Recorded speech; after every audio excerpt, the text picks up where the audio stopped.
오늘 말씀은 마태복음 5장 17절에서 20절까지 말씀입니다. 천국에서 큰 자와 작은 자라는 제목으로 말씀을 나누겠습니다. 먼저 본문을 읽어드리겠습니다. 내가 율법이나 선지자를 폐하러 온 줄로 생각하지 말라.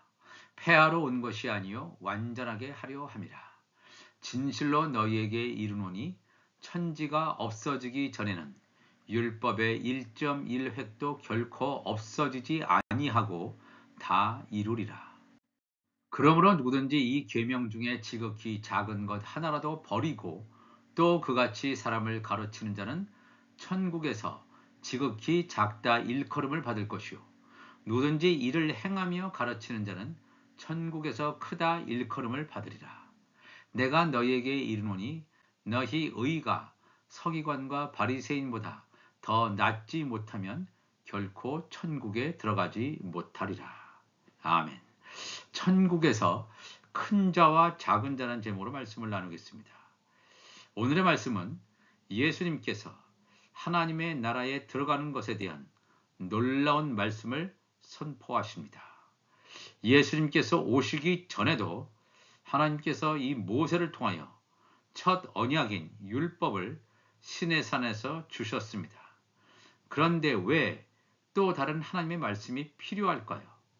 첫 언약인 율법으로 구원받을 수 있었다면 굳이 새 언약이 오지 않았을 것입니다.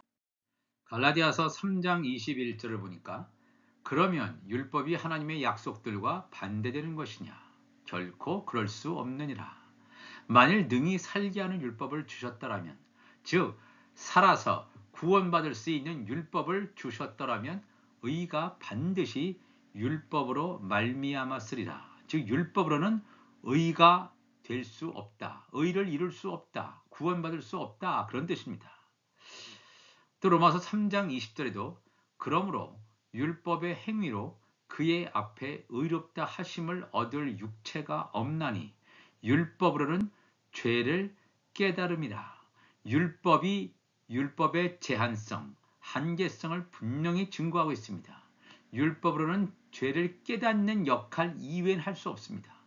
그의 앞에 의롭다 할 수 없다 그랬습니다.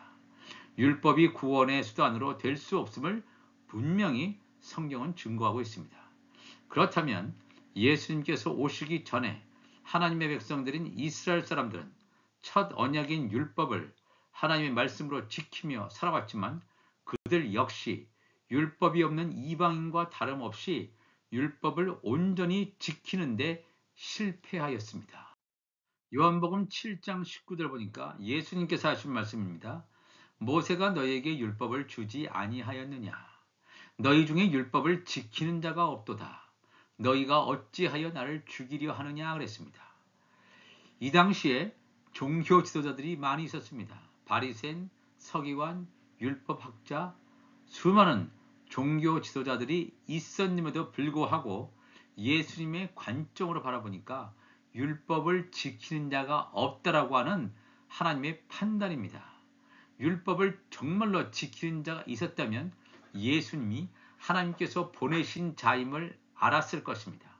율법을 지키는 자가 없었기 때문에 예수님을 죽이려 한다고 분명히 예수님은 증거하고 있습니다.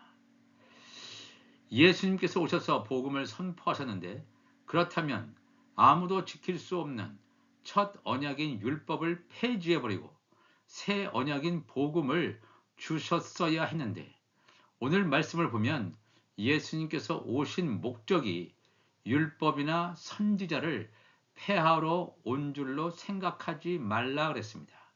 폐지하기 위해서 온 것이 아니다. 폐하러 온 것이 아니요 완전하게 하려 함이라 그랬습니다.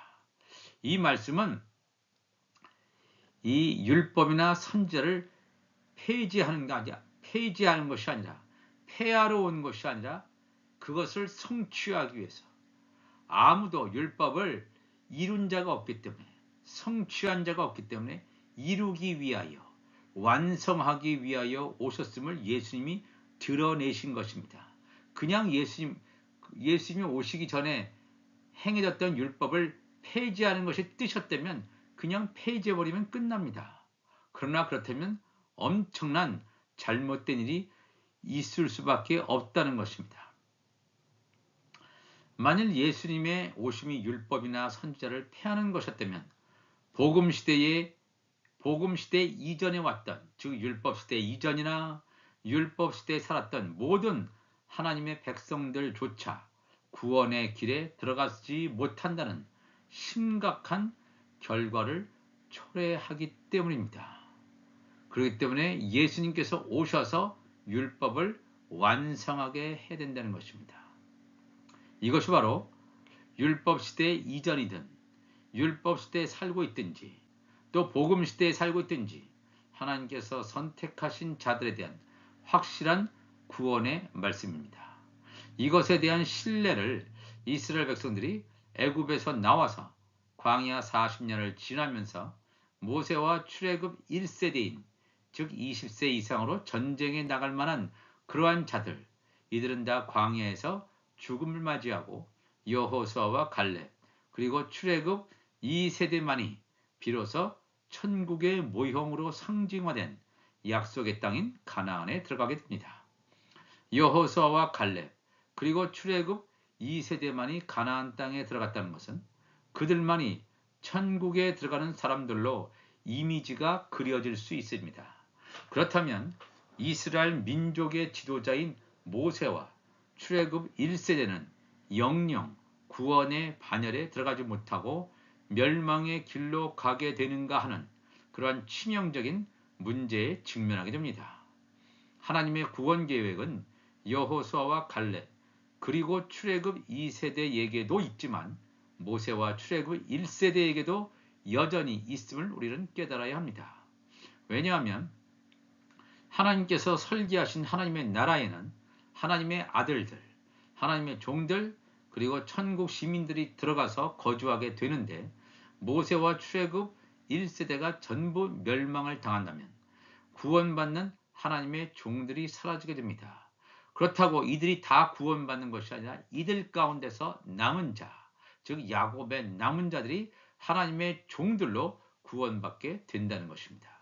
그렇다면 새 예루살렘 성의 성소의 영역에 들어갈 자들이 사라지게 되고 결과적으로 예수님의 좌편 보좌에 앉게 되는 이스라엘 12지파의 이름으로 연합을 이루게 되는 하나님의 종들이 사라짐으로 하나님의 나라가 완성되지 않는다는 것입니다.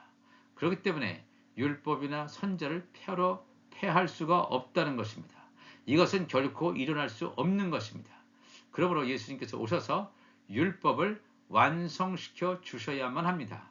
율법 시대에 지킬 수 없었던 첫 언약이었지만 예수님께서 복음 시대의 문을 여시면서 율법을 복음으로 완성하시는 놀라운 일을 하심으로 복음이 오기 전에 살았던 자들도 하나님의 나라에 들어가는 새롭고 산 길이 열린 것입니다.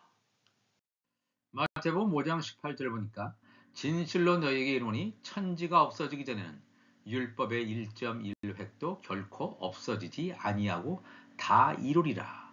율법이 다 이루어지기 때문에 분명히 얘기합니다. 1.1획도 사라지지 않고 다 이룰 것이다.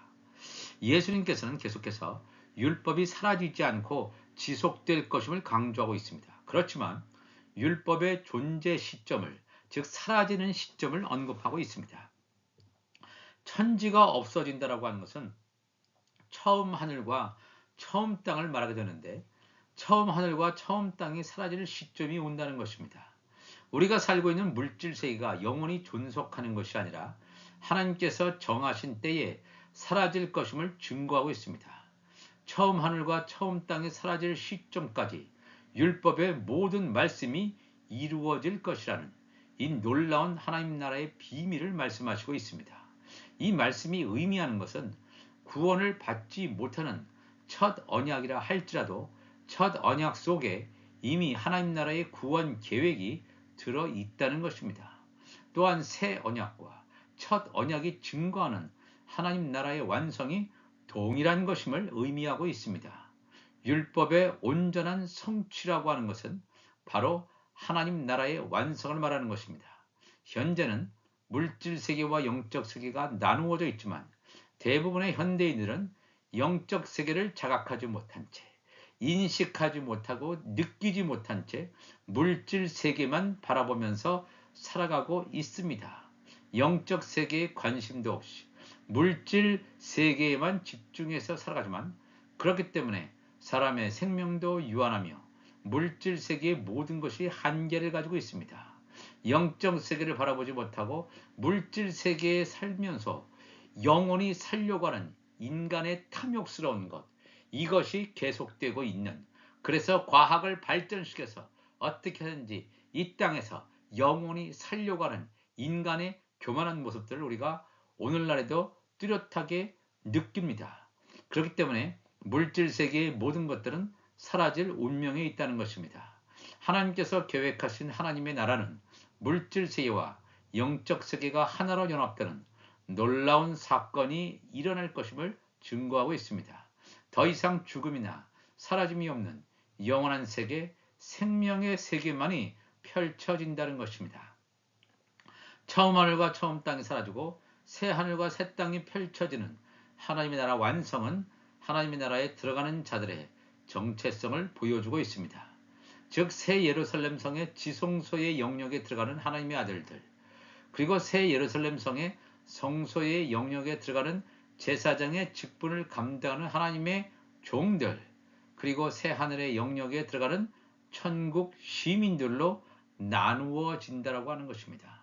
마태복음 5장 19절에 그러므로 누구든지 이 계명 중에 지극히 작은 것 하나라도 버리고 또 그같이 사람을 가르치는 자는 천국에서 지극히 작다 일컬음을 받을 것이요 누구든지 이를 행하며 가르치는 자는 천국에서 크다 일컬음을 받으리라 그랬습니다. 하나님의 나라에 들어가는 사람들과 들어가지 못하는 사람들이 분명히 있습니다. 그리고 또 하나님의 나라 안에서도 계층별로 나누어져 있음을 모세에게 명령하신 성막의 구조를 통해서도 알 수 있습니다. 지성소가 있죠. 성소가 있습니다. 성막의 안뜰의 구조로 나누어져 있습니다. 하나님의 나라 안에서도 지성소의 영역에 들어가는 자들과 성소의 영역에 들어가는 자들을 구분하여 말씀하시고 있음을 깨달아야 합니다.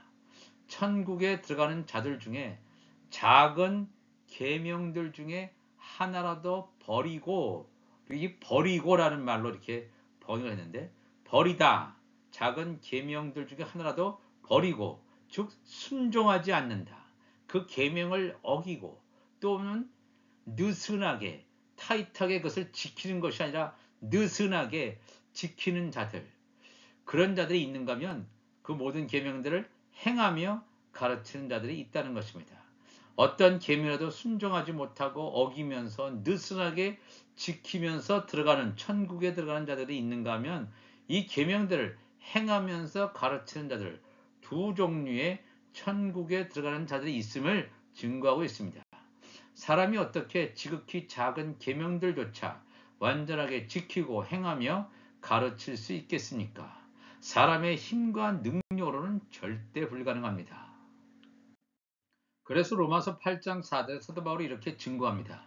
육신을 따르지 않고 그 영을 따라 행하는 우리에게 율법의 요구가 이루어지게 하려 하심이라. 율법이 지키라고 요구한 것이 육신 가지고 나의 마음으로 절대 이루어질 수 없음을 증거합니다. 영을 따라 사는 자에게, 영을 따라 산다는 것은 뭐냐면 성령이 지배하는 자에게, 성령 세례가 부어진 자에게, 즉 육신을 따르는 자는 육신의 일을 할 수밖에 없습니다. 육신을 따르는 자가 아무리 영의 일을 생각할 수도 없고 영의 일을 시작할 수 없습니다. 알지 못합니다. 영을 따르는 자는 영의 일을 생각하니 육신의 생각은 사망입니다. 영의 생각은 생명과 평안이라고 사도 바울은 정확하게 이것을 우리에게 구분해서 말씀을 증거하고 있습니다. 천국에서 작은 자와 천국에서 큰 자로 예수님께서 말씀하셨는데, 천국에서 작은 자라고 하는 것은 이 계명들을 온전히 지키지 못하는 자들입니다. 창세전에 감추어진 하나님 나라의 비밀을 알 수 있는 눈과 귀가 열려 있지 않은 혼의 생명들, 즉 그들은 지성소에 들어가지 못하고 성소의 영역이나 아니면 새 하늘에 들어가는 바로 그러한 자들임을 증거하고 있습니다. 천국에서 말하는 큰 자는 하나님 나라의 비밀을 성령을 통하여 깨닫게 되므로 예수님의 지체로 육이 죽고 영이 살아남으로 말미암아 거룩한 성전으로 세워짐으로 지성소의 영역에 들어가는 자들임을 성경은 우리에게 증거하고 있습니다. 마태복음 11장 10절 11절 보니까 기록된 바 내가 내 사자를 네 앞에 보내노니 그가 네 길을 내 앞에 준비하리라. 세례 요한에 대한 말씀이죠. 내 앞에 준비하리라 하신 것이 이 사람 세례 요한에 대한 말씀이니라. 내가 진실로 너에게 말하노니 여자가 낳은 자 중에 세례 요한보다 큰 이가 일어남이 없도다. 이 여자라고 하는 것은 생물학적인 여자가 아니라 땅에 속한 제단, 땅에 속한 교회 가운데서 그 사람들 가운데서 율법 아래에 속한 자들 가운데서 최고의 사람이 누구냐면 바로 세례 요한이라는 거예요. 세례 요한보다 큰 이가 일어남이 없도다. 땅에 속한 제단 가운데서 가장 큰 자가 누구냐? 세례 요한이 큰 자인데 그러나 천국에서는 극히 작은 자라도 그보다 크니라. 천국 즉 지성소에 들어가는 자가 성소에 들어가는 세례 요한보다 크다라는 것입니다. 하나님의 아들들이 아무리 작은 자라 할지라도 하나님의 종들 제사장 직분을 감당하는 자보다는 크다 하는 것을 예수님께서 증거하고 있습니다. 예수님께서 말씀하신 천국에서 극히 작은 자이지만 세례 요한보다 큰 자는 바로 천국의 아들이죠. 아무리 지성소의 영역에서 작은 자들처럼 보이지만 이들은 하나님의 아들들의 신분을 가진 자로 하나님 나라의 상속권을 가진 자들입니다. 하지만 세례 요한은 율법 시대에 가장 큰 선지자였지만 즉 모세보다 큰 선지자였지만 새 예루살렘 성의 지성소에 들어가지 못하는 자임을 증거하고 있습니다. 이번에 예수님께서는 천국에 들어가는 자와 들어가지 못하는 자를 나누는 기준을 제시하고 있습니다. 당시의 종교 지도자들, 즉 서기관 바리새인들은 율법을 기록하는 서기관들, 또 율법을 알고 행한다고 자부하는 이런 바리새인들이었습니다. 하나님의 말씀에 율법을 잘 알고 있다고 스스로 생각하는 그러한 자들이었습니다. 마태복음 5장 20절에 보니까 내가 너희에게 이르노니 너희 의가 서기관과 바리새인보다 더 낫지 못하면 결코 천국에 들어가지 못하리라 그랬습니다. 서기관과 바리새인들은 율법에 정통하다고 생각하였지만 하나님의 구원 계획을 발로 차버린 자들이었습니다. 사람의 지식으로 종교 행위, 종교 의식만을 행하여 왔다라고 하는 것입니다. 내가 너에게 이르노니 너희 의가 서기관과 바리새인보다 더 낫지 못하면, 더 낫지 못하다라고 하는 것은 어떤 것이냐면 바리새인과 서기관의 의보다 조금 낫다, 약간 우월한 정도가 아니라 훨씬 우월해야 돼요. 압도적으로 그들보다 우월해야 됩니다. 압도적으로 그들을 능가해야 됩니다. 사람의 노력이나 힘이나 능력으로 바리새인 서기관보다 압도적으로 나을 수 있습니까? 서기관과 바리새인들이 다 형편이 없는 사람들이 아닙니다. 나름대로 종교 생활을 열심히 했던 그런 자들입니다. 사도 바울도 예수님을 만나기 전까지 바리새적인 신앙생활을 했습니다. 열심히 다른 어떤 유대인보다 더 열심히 흠이 없는 자라고 할 정도로 열심히 했습니다. 그렇지만 그 당시에 예수님을 만나지 못하고 바울이 죽었다면 바울은 천국에 가지 못한다라고 하는 것입니다. 이 놀라운 말씀을 예수님께서는 하시고 있습니다. 누가복음 7장 29절에 보면 모든 백성과 세리들은 이미 요한, 세례 요한의 세례를 받은지라. 이 말씀을 듣고 하나님을 의롭다 하되 바리새인과 율법 교사들은 그의 세례, 즉 세례 요한의 세례를 받지 아니하므로 그들 자신을 위한 하나님의 뜻을 저버렸다 그랬습니다. 하나님의 구원 계획을 발로 쳐버렸습니다. 이 놀라운 사건을 우리가 기억을 할 필요가 있습니다. 그렇다면 어떻게 해야 서기관과 바리새인의 의보다 월등하게 우월하게 그들보다 능가해서 하나님의 나라에 갈 수 있는가? 요한복음에서 그 말씀을 우리에게 제시하고 있습니다. 요한복음 3장 5절 보면 예수께서 대답하시되 진실로 진실로 내게 이르노니 사람이 물과 성령으로 나지 아니하면 하나님의 나라에 들어갈 수 없다 그랬죠. 서기관과 바리새인의 의보다 월등이야 천국 간다고 했는데 요한복음에서는 물과 성령으로 나지 아니하면 하나님의 나라에 들어갈 수 없다 그랬습니다. 물과 성령으로 난다. 이 물이라고 하는 것은 생명수죠. 예수 이름의 죄 사함의 세례를 받은 하나님의 종들이든지 아니면 성령 세례를 받은 하나님의 아들의 신분 이들이어야만 예수 이름의 죄 사함의 세례를 통해서 죄가 완전히 사라지는 용서함 받는 사람이든지 이러한 사람을 넘어서서 지성소에 들어갈 수 있는 성령 세례를 받은 하나님의 아들들 이들만이 하나님의 나라 새 예루살렘 성에 들어갈 수 있음을 예수님이 증거하시고 있습니다. 육으로 난 것은 육이요 영으로 난 것은 영이니 그랬습니다. 육으로 난 사람이 영으로 난 것을 알 수도 없고 깨달을 수도 없습니다. 육의 생명과 영의 생명은 완전히 다릅니다. 내가 네게 거듭나야 하겠다 하는 말을 놀랍게 여기지 말라. 영의 생명과 혼의 생명은 완전히 다릅니다.